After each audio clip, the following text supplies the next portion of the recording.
नमस्कार, बहुत बहुत स्वागत करती हूँ आप सभी का भारत 24 पर। मैं हूँ आपके साथ पूर्णिमा मिश्रा और आज मैं आप पहुंची हूँ राम की धरती पर यानी अयोध्या से आज आपके सामने दहाड़ लेकर, जिसमें आज बहस उसी मुद्दे पर होगी, राम के नाम पर हो रही राजनीति को लेकर होगी। राम मंदिर के प्राण प्रतिष्ठा के कार्यक्रम को महज अब 26 दिन का वक्त बचा है, लेकिन तारीख 22 जनवरी है और एक बार 1949 में जब शुरुआत हुई, पहली बार बाबरी मस्जिद को लेकर हिंदू पक्ष की तरफ से बड़ा दावा पेश किया गया। 74 साल का वक्त बीत चुका है, सुप्रीम कोर्ट की आखिरी मोहर इस पे लग चुकी है। मंडल कमंडल की राजनीति से लेकर सांप्रदायिक दंगे तक इन पूरे 74 सालों में देखे गए, लेकिन आखिरकार सुप्रीम कोर्ट का फैसला आया और उस सुप्रीम फैसले के बाद राम मंदिर का निर्माण लगातार जारी है, जिसकी आज अपनी इन्हीं आंखों से तस्वीरें मैंने देखी। जय श्री राम की गूंज हर तरफ सुनाई दे रही है, लेकिन एक तरफ जहां पर राम मंदिर का निर्माण तेजी से आगे बढ़ रहा है, जो राम भक्त हैं उनका एक 500 सालों का एक लंबा इंतजार खत्म होते हुए नजर आ रहा है। साधु संत खुश हैं, हिंदू धर्म को मानने वाले खुश हैं, लेकिन कुछ ऐसे लोग हैं जो इस पर राजनीति लगातार कर रहे हैं। कई ऐसे राजनीतिक दल के लोग हैं जो प्राण प्रतिष्ठा के इस कार्यक्रम में शामिल होने से इनकार कर चुके हैं, लेकिन कुछ ऐसे हैं जो इसको लेकर लगातार बयानबाजी कर रहे हैं। मसलन उदाहरण के तौर पर सपा के सांसद शफीकुर रहमान बर्क सुप्रीम कोर्ट के फैसले पर सवाल खड़े कर चुके हैं, तो दूसरी तरफ ओवरसीज कांग्रेस देखने वाले सैम पित्रोदा ने एक तरफ जहां पर इसे महंगाई और बेरोजगारी से जोड़ते हुए केंद्र सरकार पर, प्रधानमंत्री मोदी पर निशाना साधा है। आज इसी को लेकर बहस होगी दहाड़ में कि आखिर राम के नाम पर अपमान कब तक, सनातन का अपमान कब तक होता रहेगा। लेकिन आगे बढ़े और उन सवालों का जिक्र करूं जिन सवालों के इर्द गिर्द आज की दहाड़, आज की बहस घूमती हुई नजर आएगी, लेकिन उससे पहले आपको सुनवा देती हूं कि सपा के सांसद शफीकुर रहमान बर्क और साथ ही सैम पित्रोदा ने आज बयान क्या दिया, जिसके बाद ये बहस जारी है। People of India will have to decide. They are intelligent. They have to decide what are the real issues. Is Ram Mandir the real issue or Berojgari is the real issue? Is Ram Mandir is the real issue or Mahንगाई is the real issue? Is Ram Mandir is the real issue or the air pollution in Delhi the real issue? भाई मेरे जाने का तो कुछ सवाल ही पैदा नहीं होता।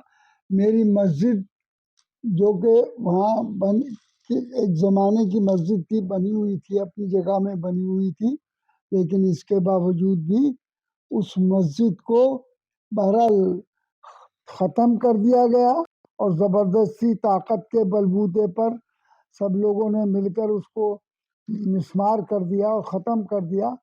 ये उस पर सोने पे सुहागा और ये किया कि मस्जिद हमारी शहीद कर दी और उस जगह मंदिर बनाया जा रहा है। तो ये तो बिल्कुल कानून के खिलाफ है, इंसानियत के खिलाफ है, बहरहाल दुनिया की रिवायात के खिलाफ है। कानून के खिलाफ, इंसानियत के खिलाफ। शफीकुर रहमान बर्क को आपने सुना, सैम पित्रोदा को आपने सुना, लेकिन इसके साथ ही सियासी महकमे में इसके साथ होने लगा है वार पलटवार। आइए जल्दी से सियासी प्रतिक्रिया इस मामले को लेकर वो भी सुनिए। स्वामी प्रसाद मौर्य ने तो रामचरितमानस के बारे में क्या क्या नहीं कहा। तो इनको लगता है कि हिंदुओं को गाली देंगे, हिंदू धर्म को गाली देंगे तो इनको पिछड़ों का वोट मिल जाएगा। तो ये भूल जाते कि वो जमाना चला गया। आज पिछड़े समाज के लोग जितनी राम की पूजा करते हैं, कृष्ण की पूजा करते हैं, उतना शायद अन्य समाज भी नहीं करता होगा। तो इस तरह का बयान देने से उनको आगे आने वाले चुनाव के अंदर भारी राजनीतिक नुकसान का सामना करना पड़ेगा। चीजें अलग है, धर्म तो व्यक्तिगत होता है और जिसको मानना है, जितना भी मानना हो, पूरा गिरुआ वस्त्र धारण करके पूरा रम जाए, इस पर किसी को इतराज क्यों? सबकी अपनी चॉइस है। लेकिन अनएम्प्लॉयमेंट, डेवलपमेंट एक दूसरा तो एक तरफ जहां पर संत समाज जय श्री राम की गूंज के साथ अयोध्या में मौजूद है, 500 वर्षों का ये लंबा इंतजार उनके लिए अब खत्म होने वाला है, क्योंकि 22 तारीख को रामलला की प्राण प्रतिष्ठा होगी। तो दूसरी तरफ ऐसी सियासी बयानबाजियों के साथ संत समाज आक्रोशित नजर आ रहा है। आपको सुनवा देते हैं संत समाज की प्रतिक्रिया इसी बयान पर। कांग्रेस पार्टी के नेता सैम पित्रोदा ने कहा है कि राम मंदिर राष्ट्रीय मुद्दा है और उन्होंने कहा कि उनको यह परेशान करता है।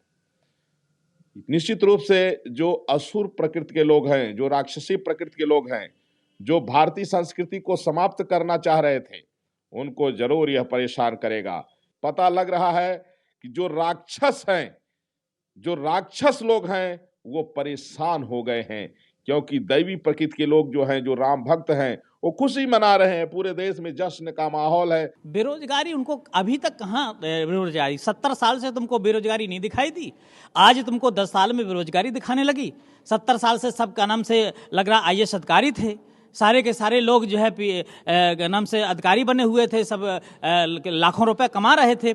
हाँ, सब नहीं कमा रहे थे, कांग्रेसी लोग जरूर भर रहे थे अपना घर, ठोंक ठोंक करके काला धन ले के अपने जहाँ 3-3, 400 करोड़ निकल रहा है, उनके घर जरूर बढ़ रहे थे। सच तो ये है कि राम मंदिर से रोजगार बढ़ा है, मंदिर के बनने से रोजगार गड़बड़ा नहीं। तो बीते 70 सालों में बेरोजगारी नहीं दिखी, बीते 70 सालों में भ्रष्टाचार नजर नहीं आया, ये कहना है संत समाज का, और संत समाज खुश है इस फैसले के बाद और राम मंदिर निर्माण को लेकर। लेकिन सैम पित्रोदा की तरफ से जो बयान सामने आया, उन्होंने महंगाई और बेरोजगारी से इसको जोड़ते हुए केंद्र सरकार पर निशाना साधा है। उसी बीच में अनुराग ठाकुर की प्रतिक्रिया आई है और अनुराग ठाकुर ने सैम पित्रोदा के बयान पर किया है पलटवार। केंद्रीय मंत्री अनुराग ठाकुर ने विपक्ष पर निशाना साधा है। वो कहते हैं कि हिंदुओं का अपमान करते हैं विपक्ष के नेता और जनता के सामने इनका असली चेहरा सामने आ चुका है। विपक्ष पर हमला बोलते हुए अनुराग ठाकुर ये कहते हैं कि इनके पास कोई काम नहीं हिंदुओं का अपमान करने के अलावा, और इनका असली चेहरा अब जनता के सामने है। सुनिए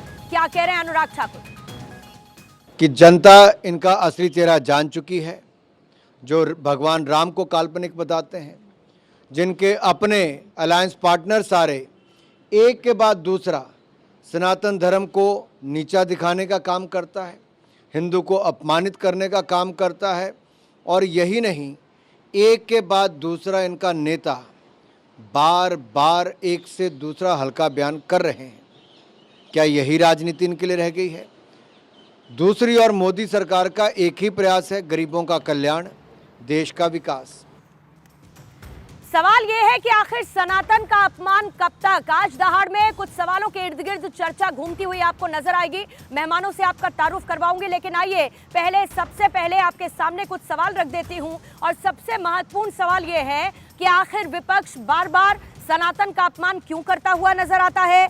राम मंदिर पर फैसला अदालत की तरफ से आता है तो फिर इसके विरोध का मतलब क्या है? कांग्रेस की या विपक्ष की इसको लेकर मंशा क्या है? पूरी दुनिया आप देखिए, एक तरफ जहां पर प्राण प्रतिष्ठा को लेकर जश्न मनाती हुई नजर आ रही है, तो आखिर कुछ नेता अपनी राजनीति चमकाने के लिए इस आयोजन का विरोध करते हुए नजर क्यों आ रहे हैं? धर्म अगर व्यक्तिगत मुद्दा है तो ऐसे में बार बार इसको लेकर राजनीति क्यों की जाती रही है? और क्या कोई भी पार्टी इससे अछूती अभी तक नजर आई है? और अंतिम और बहुत महत्वपूर्ण सवाल कि क्या ऐसे स्टेटमेंट से तुष्टीकरण की राजनीति की कोशिश एक बार फिर से होती हुई नजर आ रही है? इन्हीं सवालों के साथ आइए दहाड़ की चर्चा की करते हैं शुरुआत। सबसे पहले मेहमानों से आपका तारुफ करवा देती हूं। धनंजय गिरि जी, बीजेपी के प्रवक्ता, इस वक्त हमारे साथ मौजूद हैं। चंद्रमोहन शर्मा जी, कांग्रेस के नेता, इस वक्त हमारे साथ मौजूद हैं। AIMIM के प्रवक्ता दानिश कुरैशी जी इस वक्त हमारे साथ मौजूद हैं। साजिद राशिद, मुस्लिम धर्मगुरु, इस वक्त हमारे साथ मौजूद हैं। स्वामी दयानंद सरस्वती जी धर्मगुरु हैं, वो भी हमारे साथ मौजूद हैं। और वरिष्ठ पत्रकार समीर चौगांवकर जी इस वक्त वो भी दहाड़ का हिस्सा बने हुए हैं। आप सभी मेहमानों का बहुत बहुत स्वागत करती हूं। पॉलिटिकल एनालिस्ट, माफी चाहूंगी, समीर चौगांवकर जी इस वक्त हमारे साथ जुड़े हुए हैं। लेकिन इसी बीच में शुरुआत करना चाहूंगी चंद्रमोहन शर्मा जी आपसे, क्योंकि आप कांग्रेस के नेता हैं और सैम पित्रोदा की तरफ से एक बयान सामने आया है। क्या कांग्रेस, मुझे जानकारी मिल रही है चंद्रमोहन जी इस वक्त मौजूद नहीं है। समीर जी, मैं आप ही के पास आती हूं और उसके बाद मैं इसको लेकर पॉलिटिकल रिएक्शंस लूंगी। मुझे ये समझाइए कि क्या कोई भी पार्टी या विपक्ष के लोग इस आत्म मंथन की तरफ किसी भी तरीके से बढ़ते हुए नजर आ रहे हैं कि मौका नहीं है कि आप सनातन का अपमान करें, मौका नहीं है कि हिंदू धर्म को आप बार बार घेरे में ले, मौका इस बात का नहीं है कि रामलला की प्राण प्रतिष्ठा जहां पूरा देश जश्न मना रहा है, दुनिया देख रही है, ऐसे में इस मामले को लेकर आप एक कोरी राजनीति करते हुए नजर आए?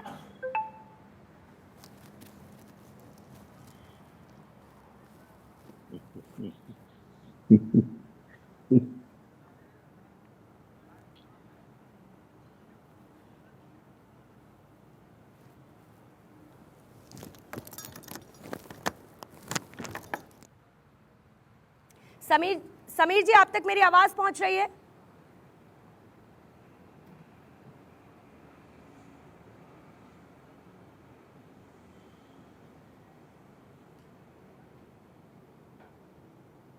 समीर जी, मैं आपके पास आती हूं, लेकिन इसी बीच में धनंजय गिरी जी, आपसे प्रतिक्रिया लेना चाहूंगी। सैम पित्रोदा के और शफीकुर रहमान बर्क के स्टेटमेंट पर बीजेपी का क्या कहना है? क्या बीजेपी ने धर्म के एक निजी मुद्दे को राष्ट्रीय एजेंडा बना दिया है, जिसके लिए वो चुनाव में अपने अपने पाले में कैसे लोगों को लाया जाए, वोट बैंक को कैसे जोड़ा जाए, इसकी कोशिश में नजर आती है?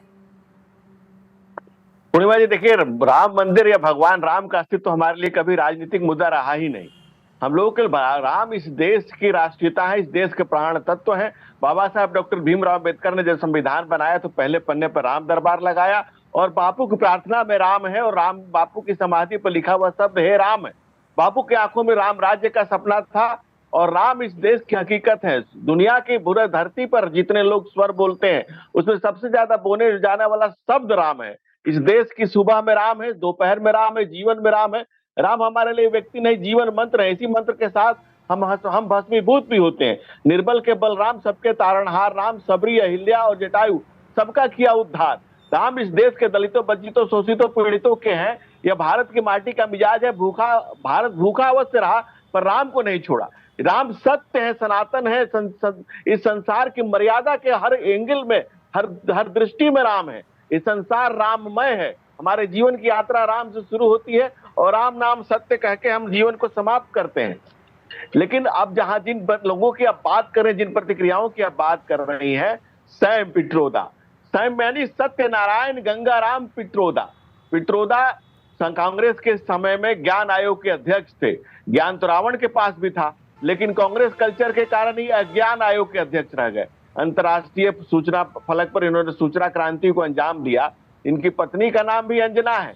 लेकिन कांग्रेस कल्चर का इन पर ऐसा असर हुआ कि जिसके नाम में राम है, जिसके परिवार में गांधी दर्शन से लोग प्रभावित रहे, और जिस कांग्रेस पार्टी का ये नेतागिरी करते हैं, उस कांग्रेस के बापू के नाम पर जिस गांधी टाइटल को लेकर के पूरी कांग्रेस पार्टी आज चल रही है, उस गांधी की प्रार्थना में राम है, मुख से निकला हुआ अंतिम शब्द राम है, और उनका स्वप्न भी राम राज्य है। वो साबरमती के संत ने जो सपना देखा, वो साबरमती के संतान आज पूरा कर रहे हैं। आज आदरणीय नरेंद्र मोदी एक विशाल मंदिर का, भव्य मंदिर का जो उद्घाटन करने जा रहे हैं, वो एक राम राज्य की स्थापना का पुनः स्थापित हो रहा है। इस देश का गौरव, इस देश का वैभव, इस देश का वो स्वर्णिम काल पुनः जागृत हो रहा है। आज भारत माता के उत्साहित है। भारत का एक एक व्यक्ति प्राणवंत, जीवंत और अपने आप को ऋषियों, महर्षियों, आप इस बात को बताने की कोशिश कर रहे हैं, लेकिन मेरा सवाल इसीलिए था सर, क्योंकि कांग्रेस वो है,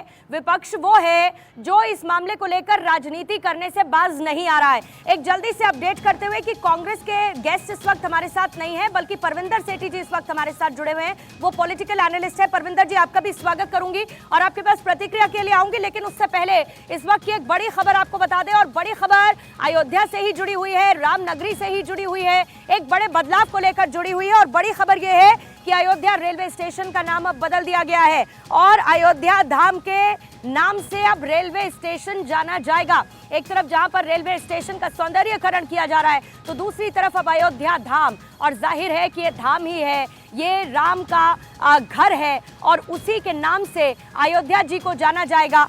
अयोध्या धाम से जाना जाएगा ये रेलवे स्टेशन। इस वक्त की ये बड़ी खबर हम आपको बता रहे हैं। परविंदर सेठी जी, जल्दी से आपकी प्रतिक्रिया लेने चाहूंगी, और खास तौर पर जो कांग्रेस की तरफ से स्टेटमेंट, जो रिएक्शन आया सैम पित्रोदा की तरफ से, उसको लेकर, क्योंकि इसी मुद्दे को लेकर हम बीते कई दिनों से बहस कर रहे हैं, दहाड़ में इसको लेकर चर्चा की जा रही है, क्योंकि एक के बाद एक लाइन से आप पढ़ते जाइए, कई ऐसे नेता हैं जो इस तरीके के स्टेटमेंट्स देते हैं।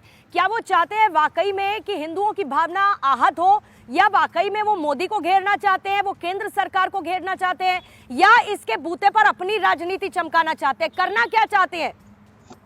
नहीं, देखिए, जो भगवान राम का मंदिर बन रहा है उसका तो सारा देश स्वागत कर रहा है। कोई ऐसी स्टेटमेंट नहीं देनी चाहिए जिससे किसी की धार्मिक भावनाएं आई तो लेकिन उन्होंने जो मुद्दों की बात कही कि भारतीय जनता पार्टी जो राजनीति कर रही है वो राम मंदिर के नाम पर कर रही है। सुप्रीम कोर्ट का फैसला आया और भगवान राम का मंदिर की इजाजत दे दी गई है और वो भव्य रूप में बन रहा है। इसका स्वागत सारा देश, पूरा संसार कर रहा है। लेकिन जो राजनीति, देश की राजनीति है, जहां महंगाई है, जहां रोजगार है, जहां बड़ी बड़ी समस्याएं हैं, उनको एड्रेस करना भी तो भारतीय जनता पार्टी का काम है। वो देश की सरकार चला रहे हैं। यहाँ पे जो जवान का अपमान हो रहा है, किसान का अपमान हो रहा है, खिलाड़ियों का अपमान हो रहा है, जो गरीब आदमी गरीबी लाइन से और नीचे जाता जा रहा है और अमीर आदमी और अमीर होता जा रहा है, ये बड़े ऐसे विषय हैं जो चिंता के विषय हैं। इसके ऊपर जो देश की सरकार है, भारतीय जनता पार्टी जो सत्ता के अंदर है, उनको गरीब आदमी की बात सुननी पड़ेगी और उनके लिए काम करना पड़ेगा। रोजगार की ऐसी दशा, सरकारी नौकरियां तो खत्म हो गई हैं, जो प्राइवेट नौकरी है। लेकिन परविंदर सेठी जी, धनंजय जी इसका जवाब देंगे, लेकिन मैं ये समझना चाहती हूँ कि ये सेलेक्टिव क्रिटिसिज्म और ये selective approach political point of view से आखिर कब तक होती रहेगी? क्या आप ये मान रहे हैं कि बेरोजगारी को लेकर सरकार की तरफ से कोई काम नहीं किया जा रहा? धनंजय जी जरा इसका आप जवाब दीजिएगा, क्योंकि बार बार इस बात को लेकर सवाल उठता है कि मुख्य मुद्दों की तरफ आज जब सैम पित्रोदा ने, सर सुनिए, आज जब सैम पित्रोदा ने जिक्र किया तो उन्होंने राहुल गांधी के उन बयानों का भी जिक्र किया जो विदेशी धरती पर देते हैं। वो कहते हैं कि हम मोदी सरकार की नीतियों का विरोध करते हैं, उन मुद्दों का विरोध करते हैं जिनको एड्रेस नहीं कर रही है बीजेपी की सरकार। हम देश का अपमान नहीं करते, लेकिन बीजेपी अपना एजेंडा सेट करती है कि विपक्ष जैसे ही कोई विरोध करता है मोदी सरकार का, उसको एंटी नेशनलिस्ट बता देती है और उसको राष्ट्रवाद से जोड़कर बता देती है। पूर्णिमा जी देखिए, 2013 में सरकार का बजट था 16,65,297 करोड़। 2023 में यह बजट है 45,03,097 करोड़, यानी कि लगभग 3 गुना बजट बढ़ा इस देश का। और तो हम 10वीं बड़ी अर्थव्यवस्था थे, आज 5वीं बड़ी अर्थव्यवस्था बने। इस देश में 1 लाख बैंक के ब्रांचेज थे, जो 1,70,000 बैंक के ब्रांचेज हैं। आज 1 लाख जो 40 करोड़ बैंक खाते थे, आज 265 करोड़ बैंक खाते हैं। इस देश में मेट्रो का जो नेटवर्क था वो 3 गुना से ज्यादा बढ़ा, 791 किलोमीटर बढ़ा है। 5 शहरों में मेट्रो की सेवाएं थी, 27 शहरों में बढ़ी। 400% बढ़ा इस देश का इंफ्रास्ट्रक्चर में ग्रोथ। और जो महंगाई की बात कर रहे हैं, 2004 में जब कांग्रेस की सरकार आई थी तो पेट्रोल प्राइसेस थे 63 रुपीज के, 36 के, और जब कांग्रेस 2014 में जाती है तो पेट्रोल प्राइस 74 है, यानी 100% से ज्यादा। और आज सिर्फ 36% की बढ़ोतरी पेट्रोल प्राइसेस में है। तो कैसी महंगाई? आप किसी भी चीज को किसी सापेक्ष में जोड़िएगा ना, किसके सापेक्ष में? आप हमारे साथ काउंटर करिए, आप हमारे साथ बताइए कि किसके सापेक्ष में, किस परसेंटेज की बात कर रहे हैं। 120 सैटेलाइट लॉन्च कर दिए गए, 360 यूनिवर्सिटी का निर्माण किया गया। आप ग्राउंड रियलिटी की बात करिए ना, ग्राउंड रियलिटी पावर भारत की तीसरे नंबर पे आ गई है। आप कोई तो डाटा, कोई तो फैक्ट, कोई तो रखिए। मसला ये है कि आपको सनातन संस्कृति का अपमान करना है। नहीं परविंदर सेठी जी, आपको लगता है कि सारा डेटा, सारा फैक्ट सिर्फ कागजी नजर आता है? आप कह रहे हैं ग्राउंड पर आकर देखिए, ग्राउंड रियलिटी देखिए। आपको लगता है ये सब कुछ कागजी है जो बीजेपी बता रही है? बिल्कुल कागजी है। मैं कोई डाटा हम अपने घर से तो नहीं दे रहे हैं ना। यूएनडीपी ने डाटा दिया कि 13.5 करोड़ लोग मेरा जवाब सुन लीजिए। ऊपर आ गए। आपने देश के अंदर, ये तो यूएनडीपी का डाटा है। अरे सर सुनिए, आपने जितने सरकारी महकमे थे सारे बेच डाले। जो नौकरियां थी सरकारी वो खत्म कर डाली। ना बताइए, एक नाम बताइए ना, एक नाम बताइए ना, एक नाम बताइए। और खरीदार कौन है ये बताइए? कौन सा अधिकार खरीदार को प्राइवेटाइज कर दिए, पोर्ट भेज दिए, केजरीवाल की बात करने आप परविंदर जी, केजरीवाल की खुजली सुलझाने वाले जिसने कहा क्या नहीं। देखिए आप लूज टॉक करेंगे ना, ये भारतीय जनता पार्टी का केजरीवाल की खुजली मुद्दा नहीं होता तो लूज टॉक करते हैं। आपको समझ नहीं आ रहा है? जिस आदमी ने दिल्ली को बर्बाद किया, पंजाब को बर्बाद किया, उसके प्रवक्ता है, और आप किस बात पर बात कर रहे हैं? कौन सा बिका, क्या बिका और किसने खरीदा? बता दीजिए मुझे, क्या बिका, किसने खरीदा? आप इस देश की जनता को बरकराना बंद कीजिए। झूठ मस्तारी केजरीवाल की कहानी को खत्म कर दीजिए। केजरीवाल ठीक है धनंजय जी, आपको मुझे रोकना होगा। परविंदर जी आपको भी मैं जरा रोकूंगी। बाकी मेहमानों से जल्दी से मैं प्रतिक्रियाएं इसको लेकर लेना चाहूंगी और उसके बाद इन्हीं फैक्ट्स पर आएंगे, क्योंकि इन्हीं फैक्ट्स को लेकर बार बार बात होती है और इनको कागजी विपक्ष बताता है, कहता धरातल पर कुछ हो नहीं रहा है। हमारे साथ दानिश कुरैशी जी भी है, समीर चौगांवकर जी भी हैं, साजिद राशिद जी और स्वामी दयानंद सरस्वती जी भी है। स्वामी दयानंद सरस्वती जी, मैं आज अयोध्या में हूं और अयोध्या की धरती में, अयोध्या के कण कण में राम नाम की गूंज सुनाई पड़ती है। अलौकिक अद्भुत नजारा आज मैंने देखा। मंदिर प्रांगण का बाहर का हिस्सा, हर तरफ जय श्री राम की गूंज थी। लेकिन फिर क्यों तुच्छ राजनीति के लिए प्रभु श्री राम का इस्तेमाल आज के समय में किया जा रहा है? देखिए, डॉक्टर अंबेडकर ने डंके के चोट से ये कहा था कि देखिए इसमें कारण है, रक्तांबुजदलाभिराम नयनम पीताम्बरालंकृतम श्यामयंगम द्विभुजम प्रसन्न बदनम श्रीशीतया शोभितम करुणामृत सागरम प्रिय गणे भ्रातातिभार्मितम बंदो विष्णु शिवादिशेभ्यमनिषद भक्ते श्रीपदन। ओ राम जो है गरीबों का नेता है, प्रिय गणे पहले प्रजा और तब तीनों भाई। यह श्लोक कहता है कि राम का नेत्र है, कमल दल के समान है और पीताम्बर वस्त्र से अलंकृत है। श्याम अंग हमारे आपका शरीर है, दुभुजा वाले हैं और सदा खुश रहने वाले हैं और साथ में लक्ष्मी श्रीशीतया शोभितम। ओ राम कैसा है, करुणा का समुद्र है और प्रिय गणे पहले प्रजा और तब तीनों भाई। ओ राम की कल्पना किया था बाबा अंबेडकर सामने और गांधी जी ने। उनका चरित्र को ये मटमैला कर रहे हैं सेम पित्रोदा वर्क जी को झांकना चाहिए कि बाबरी मस्जिद डंके के चोट से गिराया गया था, लेकिन हम लोग गिराए नहीं, जनता ने गिराया, किसी ने नहीं। नेता उस पर तो आप लोग गोली भी चलवाए, मुलायम सिंह ने गोली चलवाया, आपको तो माफी मांगना चाहिए और आप बोलते हैं हम बना देंगे। आप ये सिर्फ तुष्टीकरण की राजनीति करते हैं और हिंदू जो है वो जाग गया है और मोदी जी, योगी जी और शाह जी और हमारे संचालक भागवत जी ये समझ गए हैं कि जनता क्या चाहती है। अगर जनता को दुख होता तो आपको जिताती, जनता क्यों बीजेपी को जिताती है बार बार? आप सोचिए, आप जो है राम के विरोधी हैं और जो राम का विरोधी है नहीं तो बीजेपी, स्वामी दयानंद सरस्वती जी, जनता बीजेपी को जिताती है किस लिए? धर्म के मुद्दे पर जिताती है या फिर विकास के मुद्दे पर जिताती है? विकास के मुद्दे पर। आप देखिए इनके टाइम रोड नहीं था और ये सब्सिडी लेते थे गैस पर, गरीबों से लेते थे। आज गरीबों के यहाँ चूल्हा जल रहा है। आज देखिए रोड का हालत, रेलवे का हालत और नाना प्रकार के विकास हो रहे हैं। हम 5वीं अर्थव्यवस्था में हैं, इसलिए इनको सोचना चाहिए कि मोदी जी ने जो कार्य किया, मैं तो कहता हूँ मेरा नारा था बीजेपी बार बार और मोदी सरकार। ठीक है, यानी कि जनता ने मोदी की गारंटी को स्वीकार किया, जनता ने मोदी की गारंटी को स्वीकार किया, मोदी के विकास के एजेंडे को सपोर्ट किया। इसीलिए मोदी को, इसीलिए प्रधानमंत्री को क्रेडिट दिया जा रहा है।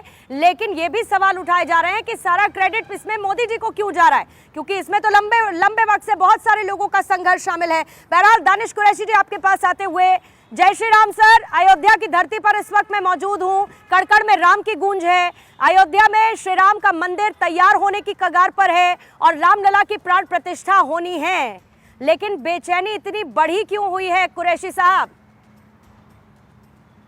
किस लिए बेचैनी बढ़ी हुई है? आप क्या कहना चाह रही हैं, मेरी समझ में नहीं आ रहा। मिश्रा जी बताएं आप। मैं बता देती हूँ सर, बेचैनी बढ़ी हुई है उन लोगों की जो इसको लेकर बयानबाजी कर रहे हैं। बेचैनी बढ़ी हुई है उन लोगों की जो सनातन धर्म पर प्रहार करते हैं। बेचैनी बढ़ी हुई है जो ये कहते हैं कि रामलला की प्राण प्रतिष्ठा का क्रेडिट मोदी लेकर 2024 का चुनाव जीत जाएंगे। बेचैनी उनकी बढ़ी हुई है। देखिए, दरअसल बेचैनी उनकी बढ़नी चाहिए जो धर्म और राजनीति को मिक्स कर रहे हैं। बेचैनी उनकी बढ़नी चाहिए दरअसल जो लोग संविधान को एक तरफ साइडलाइन करने की बात करते हैं। आज बात यह होनी चाहिए थी कि देश में अगर संविधान का अस्तित्व न होता, फॉर सेक ऑफ आर्ग्यूमेंट, जो कि वो नहीं है, लेकिन अगर ऐसा ना होता तो क्या परिस्थिति थी, आप किस जगह खड़ी होती, मैं किस जगह खड़ा होता, बाकी के पैनलिस्ट कहां खड़े होते, ये सारी परिस्थितियां हैं। इसलिए सबसे पहले तो हम लोगों को नमन करना चाहिए डॉक्टर बाबा साहब भीमराव अंबेडकर का, और ये जो बाबा हैं यही असली बाबा हैं। इसके अलावा जितने बाबा नजर आ रहे हैं ये सारे बनावटी बाबा हैं, इनका कोई सरोकार नहीं है धर्म से, ये तमाम राजनीतिक छंदी लोग हैं और भारतीय जनता पार्टी की राजनीति कर रहे हैं, इससे विशेष कुछ भी नहीं है। मैं ये कह रहा हूं कि देश में सिर्फ एक ही राजनीतिक पार्टी थी, भारतीय जनता पार्टी। इसके अलावा तमाम लोग भारतीय या तो मुसलमान हैं या हिंदू हैं या सिख हैं या ईसाई हैं या पारसी हैं, जो भी है, लेकिन एकमात्र राजनीतिक पार्टी है जो भारतीय जनता पार्टी है जिसने इस देश में राजनीति की और एक मजहब की मस्जिद को टारगेट बनाया और उसके बाद उस पर सत्ता बनाने का कारनामा करके सत्ता तक पहुंची है। ठीक है वो पहुंची है, लेकिन मुझे ये लगता है कि अब ये जो प्रशासन है, पूरे स्ट्रक्चर का जो मैनेजमेंट जो लोग देख रहे हैं, जिनके हस्तक ये सुप्रीम कोर्ट के द्वारा आया गया है, उनको चाहिए कि ये जितने भी राजनीतिक लोग हैं इनको आने के लिए सिर्फ इतनी ही इजाजत मिले जितना एक सामान्य व्यक्ति को, एक भारतीय नागरिक को, एक भारतीय व्यक्ति को आने की इजाजत है। उसके अलावा आप इसको इनविटेशन भेज रहे हैं और उसको रोक रहे हैं, उसको जाने से बच रहे हैं, उसको बुलाने से वो परहेज करवा रहे हैं। ये जो राजनीति है, मुझे लगता है कि ये तमाम लोगों को भी कहीं ना कहीं नुकसान दे। बताइए कुरैशी साहब,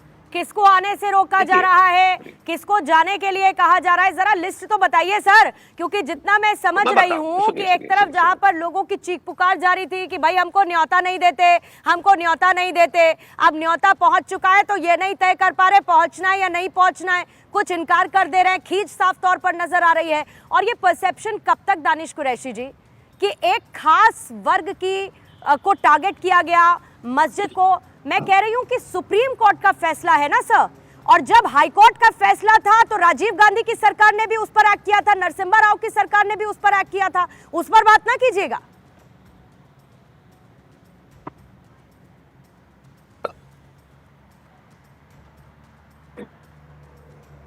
कुरैशी जी।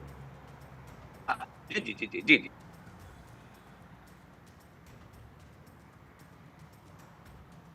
मेरा नहीं है वो जाए, हम तो जाने वाले नहीं, जिसको नहीं जाना ये वो उनका विषय है। लेकिन सवाल यहाँ ये है कि भारतीय जनता कद्दावर नेता उत्तर प्रदेश के वो ये कहते हैं कि इनको रोका जाना चाहिए, उनको रोको जाना चाहिए। उन्होंने इस वक्त ये किया था, इसीलिए मैं कह रहा हूं कि ये किसी की जागीर तो है नहीं, किसी की जागीर है। और अगर ये लोग जो समझते हैं जागीर है, इसीलिए मैं कह रहा हूं कि जागीर नहीं है। लेकिन इसी बीच में कुछ तस्वीरें आपको दिखाते चलें। इस वक्त आपको योगी आदित्यनाथ की तस्वीरें स्क्रीन पर नजर आ रही हैं, जो कि फ्लोटिंग बोट रेस्टोरेंट पर इस वक्त मौजूद हैं। प्रयागराज में योगी आदित्यनाथ इस वक्त है और जो फ्लोटिंग बोट रेस्टोरेंट है उसको हरी झंडी योगी आदित्यनाथ की तरफ से प्रयागराज में इस वक्त दिखाई गई है। फ्लोटिंग बोट रेस्टोरेंट जिसको हरी झंडी योगी आदित्यनाथ की तरफ से दिखाई गई, प्रयागराज में इस वक्त वो मौजूद है, जिसकी तस्वीरें इस वक्त आपके सामने हैं।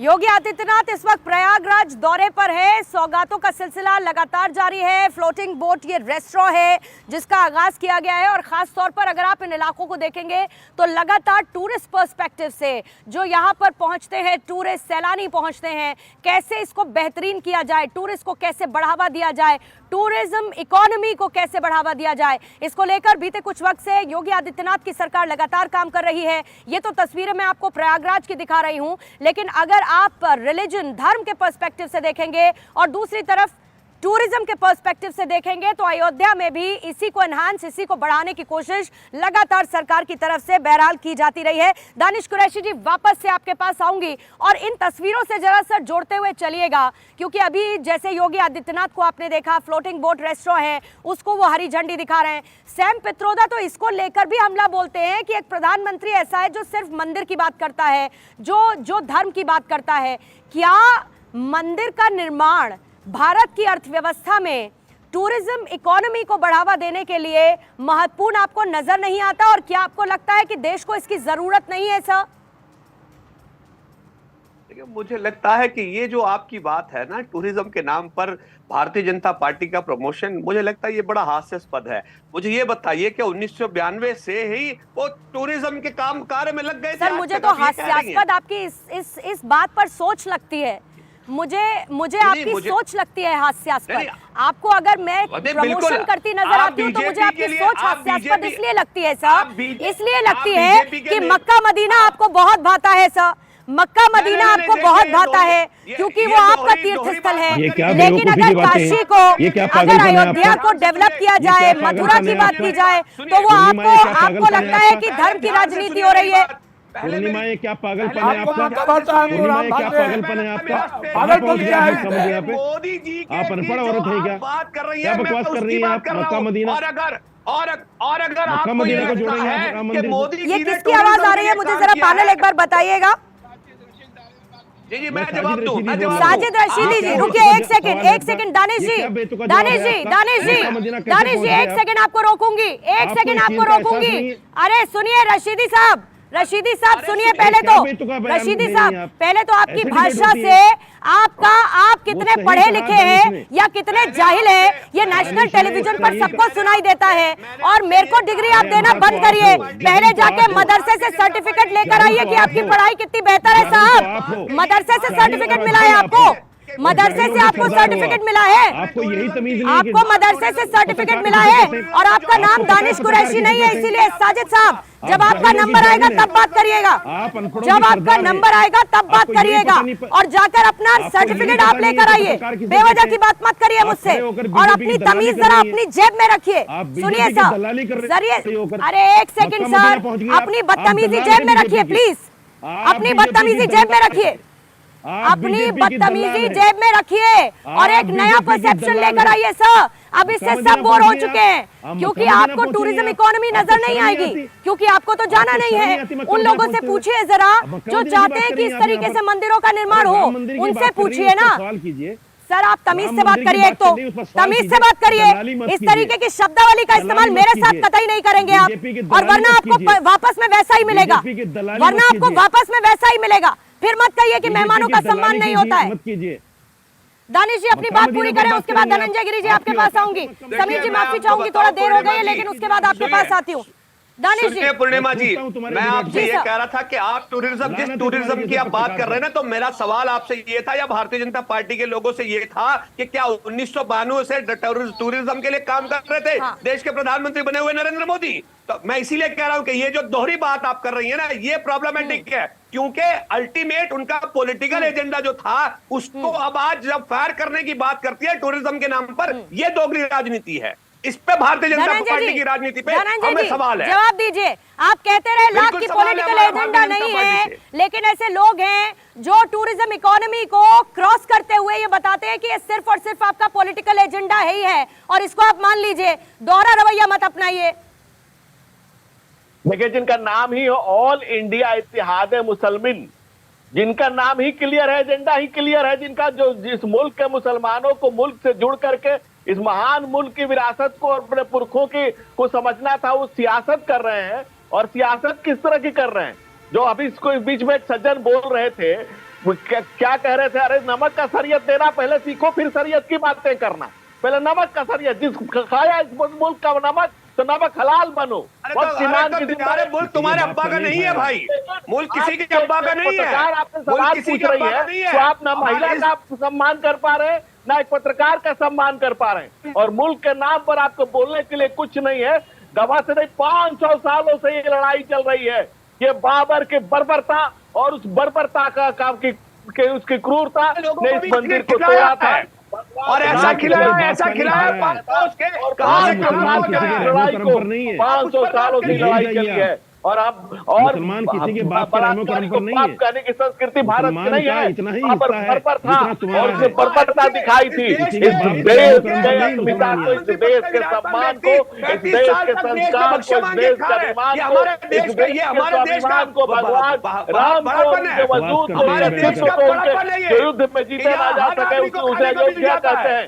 बीच में लेकिन जो बीजेपी जिस तरीके से खाना ऐसे चाह रही है बुरा वो आप वक्त आया, खाने नहीं लेकिन देंगे। इसको खत्म किया गया नहीं, आप और खाइए, हजारों आप खाइए, जिस तरह नरेंद्र मोदी जी ने मोदी 35 जैसे वर्ष मान के खाया है, आप भी युग खाइए। नायक लेकिन युग अगर पुरुष देश को आज खाने की राष्ट्र का फिक्र करेंगे नेता तो हम नेता बख्शेंगे नहीं। और दुनिया में एक मान सम्मान बढ़ाने वाले नहीं, देश का आप अगर आज नरेंद्र मोदी अगर जैसा युग मोदी जी पुरुष की आया तरह है 35 कि आज वर्ष राम मान मंदिर के की खाना स्थापना चाहते हो तो रही एक है। एक करके लेकिन सर, ये एक एक करके आप लोगों की बात अच्छे से समझ में आएगी। एक एक करके सर प्लीज पूर्णिमा अपनी जी, बात पूरी करें। नहीं, पूर्णिमा जी, जी, जल्दी से अपनी टूरिज्म बात बहुत पूरी करें, छोटा बाकी विषय मेहमानों के है। पास जाऊं। विषय इस राष्ट्र की अस्मिता का जो है, व्यक्ति हैं विषय मोदी इस राष्ट्र जी, के सम्मान का है, 35 साल विषय इस तक राष्ट्र के गौरव का है, भिक्षा मांग के विषय इस खिलाया, राष्ट्र के किसी ने संघर्ष कोई का सवाल है, नहीं किया, विषय किसी को कोई 500 दर्द सालों नहीं के है, इतिहास किसी को का कोई है, तकलीफ नहीं इस है। भारत लेकिन ये के भारतीय जमीन की जनता बात का पार्टी है, के लोग वो जो राम हैं, का है जिसे ये जिन्होंने लोग- कहा आप ये स्वर्णमयी लोग लंका अगर नवे देश लक्ष्मण खाने की रोचते बात करेंगे, जननी जन्मभूमि देश से का हित स्वर्ग खाने की आदपी बात गरियसी करेंगे, तो जो हम सोने की बख्शेंगे लंका नहीं। को भी ठुकरा आप दे बख्शेंगे अपनी नहीं। जन्मभूमि ये के डोरी लिए ठीक है चली इस जाएगी। राम धनंजय की जी, मर्यादा धनंजय जी को आपको रोकूंगी जरा, संविधान क्या है? आपको रोकूंगी। समीर सर आपके पास आते हुए, समीर सर आपके पास आते हुए, और माफी के साथ क्योंकि देर हो गई है मुझे थोड़ा सा आपके पास मैं आ नहीं पाई, लेकिन आपने तमाम बातें सुनी, आपने तमाम बयान भी सुने, आपने साजिद रशीदी को भी सुना जो मुझे जाहिल और अनपढ़ कहते हुए नजर आए। कौन कह सकता है कि देश को बांटा नहीं गया है? किसी भी पार्टी ने देश को क्या बांटकर इस कगार पर लाकर खड़ा कर दिया है कि हिंदू मुस्लिम की राजनीति, तुष्टीकरण की राजनीति आज भी सच नजर आती है। और खास तौर से साजिद रशीदी जैसे लोग जब दूसरे का जाहिलपना और अनपढ़पना बताते हैं तो कोई उनसे ये क्यों ना पूछे कि अपने घर की महिलाओं को वो कितने पढ़ने की आजादी देते हैं। बिल्कुल। देखिए पूर्णिमा जी, मैं आपके प्रश्न का जवाब दूं इसके पहले मैं कहना चाहता हूं कि साजिद रशीद जैसे व्यक्ति को शर्म आना चाहिए और आपसे माफी मांगना चाहिए कि उसने जिस शब्दों का प्रयोग किया, मुझे लग रहा है हम सबको उनका बहिष्कार करना चाहिए। ऐसे व्यक्ति को डिबेट में नहीं बुलाना चाहिए। वो खुद अनपढ़ और गवार है और उन्होंने बता दिया कि उनके संस्कार क्या है, किस तरीके से किसी महिला से बात की जाती है, किसी एंकर से बात की जाती। मैं अब आता हूं आपके प्रश्न का जवाब देने। देखिए, आज राम मंदिर अगर बन रहा है तो यह सुप्रीम कोर्ट के निर्देश के बाद बन रहा है। सरकार का इसमें कोई हस्तक्षेप नहीं है, सरकार का इसमें 1 रुपया नहीं लगा। अगर आज देश की जनता अपनी आस्था के प्रतीक राम का अगर भव्य मंदिर अयोध्या में बना रही है तो किसी को क्यों दिक्कत होना चाहिए? अयोध्या तो राम के कारण जाना जाता है ना, काशी तो शिव के कारण जाना जाता है, मथुरा कृष्ण के कारण जाना जाता है। अगर यहाँ पर इन देवताओं की पूजा नहीं है, उनके भव्य मंदिर नहीं बनेंगे तो इसमें तो कहां पर बनेंगे? मुझे ऐसा लगता है कि आज देखिए सरकार ने, राम जन्मभूमि ट्रस्ट न्यास ने आज ऐसे लोगों को भी निमंत्रण दिया है जिन्होंने राम सेवकों पे, कार सेवकों पर गोलियां चलाई थी। उसके बाद भी उन पार्टी के नेताओं को आज आमंत्रित किया गया है। सोनिया गांधी को आमंत्रित किया, अखिलेश यादव को आमंत्रित किया जा रहा है, कांग्रेस के नेताओं को आमंत्रित किया जा रहा है। मुझे लग रहा है इस भव्य समारोह में इन्हें अपनी तुच्छ राजनीति से ऊपर उठकर उस समारोह में जाना चाहिए। राम मंदिर के 22 तारीख को जनवरी का जो कार्यक्रम हो रहा है वहां जाना चाहिए, मुझे ऐसा लगता है। और आज तो सेम पेपोत्रा का बयान चल रहा है। मुझे लग रहा है तो यही सेम पेपोत्रा है जिन्होंने 2019 में कह दिया था कि भाई एक कोई घटना घट जाती है तो उसके लिए सारे मुसलमानों को, देश के मुसलमानों को सजा नहीं दी सकती। जब पुलवामा के ऊपर कहा था कि कोई घटना घट जाती है तो उसके ऊपर पूरे पाकिस्तान को सजा देना ठीक नहीं है कुछ व्यक्तियों की गलती के लिए। तो मुझे लगता है कि सेम पेपोत्रा की बातों को तो बहुत ज्यादा गंभीरता से लेने की जरूरत नहीं है। जहां तक रही राम मंदिर की बात, तो राम मंदिर एक भव्य मंदिर बनने जा रहा है। अब पूरे देश को 140 करोड़ लोगों का यह मंदिर है, हिंदुओं की आस्था का प्रतीक है। सबको इस खुशी में शामिल होना चाहिए और किसी भी तरीके से ऐसे बयान से बचना चाहिए जिससे देश के अंदर यह मैसेज जाए कि यह देश एक नहीं है और देश के कुछ लोग इसे तोड़ने की दृष्टि से इस्तेमाल करें। मुझे लग रहा है मुसलमान समुदाय को भी इसका स्वागत करना चाहिए और उन्हें भी मंदिर में दर्शन करने जाना चाहिए। दरवाजे सबके लिए खुले, अगर मुस्लिम समाज भी जाता है तो उनका स्वागत और सम्मान है, वो दर्शन करके आए, सद्बुद्धि हासिल है। साजिद रशीदी जी आएंगे, दर्शन करने आएंगे सर अयोध्या की धरती पर? खुश तो होंगे आप, सुप्रीम कोर्ट का फैसला आया और उसके बाद राम मंदिर का निर्माण हुआ। देखिए, एक बात को समझ लीजिए, आप पत्रकार हैं, आपने इतनी ओछी बात करी है, आपने मक्का मदीना पहुंच गई आप। अरे सैम पित्रोदा के बयान को अगर आप गलत मानती हैं और सनातन पर हमला मानती हैं, सुनिए साजिद रशीदी, सुनिए, कमी इनका माइक डाउन कर दीजिए पीसीआर, इनका माइक डाउन कर दीजिए प्लीज। सैम पित्रोदा ने इनकी आवाज बंद करिए प्लीज। आप जब सर तमीज सीख लेंगे और उसके बाद आप बात करने लायक होंगे तब इस डिबेट का हिस्सा बनिएगा, वरना तब तक आपको मैं एंटरटेन नहीं करूंगी दहाड़ में। थोड़ा सा तमीज सीख लीजिए सर, शब्दों की मर्यादा सीख लीजिए, फॉर गॉड सेक। आप लोगों को समझ में नहीं आता है कि कहां तक जाना है और कहां पर रुक जाना है। परविंदर सेठी जी, आपके पास आते हुए, कुल मिलाकर बात यह है कि भव्य राम मंदिर का निर्माण हो रहा है। क्या हर कोई, क्योंकि 500 सालों का इंतजार खत्म होने को है, प्रभु श्री राम की प्राण प्रतिष्ठा का कार्यक्रम है, क्या हम वो तस्वीर नहीं देखेंगे कि पक्ष हो या विपक्ष हो, कोई भी पार्टी, किसी से भी कोई बिलोंग करता हो, हिंदू हो मुस्लिम हो, क्या पूरा देश इसको लेकर खुश नहीं हो सकता है? प्रभु श्री राम तो आचरण में शामिल है सबके सर। नहीं, बिल्कुल बिल्कुल। मैंने शुरुआत में ये कहा कि राम मंदिर जो बन रहा है, भव्य राम मंदिर बन रहा है, वो बनना चाहिए और उसका पूरा देश, पूरा संसार स्वागत कर रहा है। और जिसकी आस्था है, जिसको बुलाया जा रहा है, उसको जाना चाहिए, और जो नहीं जाना चाहता उसकी एक पर्सनल मैटर है। लेकिन ये दोनों चीजें अलग अलग हैं। देखिए, भगवान राम का मंदिर बन रहा है, पूरा देश उसका स्वागत कर रहा है, लेकिन इश्यूज और बहुत सारे हैं जो देश के इश्यूज हैं। मैंने पहले, मेरी बात आपने पूरी नहीं होने दी। मैं ये कह रहा था कि जो सरकारी नौकरियां तो खत्म हो गई, जो प्राइवेट बड़े बड़े इंडस्ट्रीज हैं उन्होंने अपनी नौकरियां फ्रीज कर रखी हैं। वहां पे कॉन्ट्रैक्ट लेबर है, जिस आदमी को 60-70 हजार रुपए तनख्वाह मिलनी चाहिए, उसको 18 हजार रुपए में काम करना पड़ रहा है और उसका शोषण हो रहा है। इसके ऊपर भी तो देश के प्रधानमंत्री को और सत्ता पक्षी पार्टी को चिंता करनी चाहिए कि जो देश का व्यक्ति है उसका घर नहीं चल पा रहा है, उसको कम से कम उसको प्रॉपर मुआवजा मिलना चाहिए, उसको प्रॉपर रोजगार मिलना चाहिए, महंगाई पर रोक लगनी चाहिए, किसानों को अपनी फसल का पूरा पैसा मिलना चाहिए, खिलाड़ियों को न्याय मिलना चाहिए, किसानों को न्याय मिलना चाहिए। लॉ एंड ऑर्डर की बात है, शिक्षा की बात है, स्वास्थ्य की बात है, महंगाई की बात है, रोजगार की बात है। ये देश के इश्यूज हैं, इन इश्यूज को सरकार को एड्रेस करना पड़ेगा। बात बोल रहे हैं राहुल गांधी 14 नहीं, मैं कह रहा हूँ देश के इश्यूज को एड्रेस करना पड़ेगा। किसानों को आपको गोली चलाया, साधुओं पर आपने गोली चलाया, राम भक्तों पर आपने गोली चलाया, और हमारे जो प्रधानमंत्री जो नेहरू जी थे वो दे दिए आपको चाइना को माउंट कैलाश, माउंट सरोवर, और उसके लिए हम पैसा दे करके जाते हैं, वीजा दे करके। उनको देने का क्या हक था? आप उस पर कभी बातचीत किया? आपने साधुओं पर गोली चलवाया, आपने बातचीत किया? और किसानों पर कौन गोली चलवाए?